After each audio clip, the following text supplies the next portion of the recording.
Hi guys, it's Kim again, your new VA Bestie, and I'm back with another video.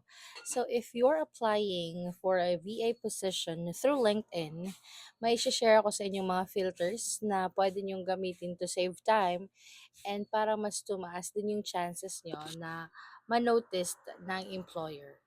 So this is a must guys, lalo na kung naghahanap kayo ng work na work from home or remote jobs. So dapat sa job type nakalagay is remote.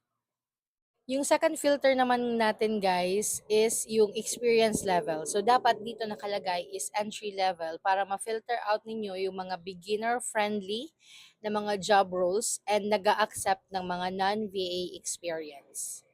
Bali, third filter natin guys is date posted. So, dapat nakalagay dito is past 24 hours or most recent job post siya. Kasi kung mag-apply ka sa most recent jobs, mas mataas yung chances na ma-review ng employer yung resume mo before pa sila makareceive ng sandamakmak na job applications.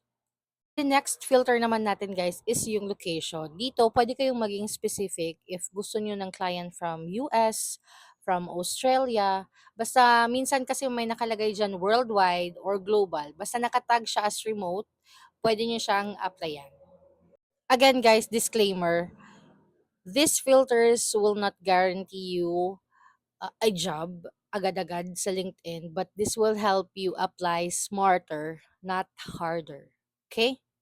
So that's it for today. If you have any questions, feel free to comment below and I'll try to answer it to my next video. And thank you again. Bye.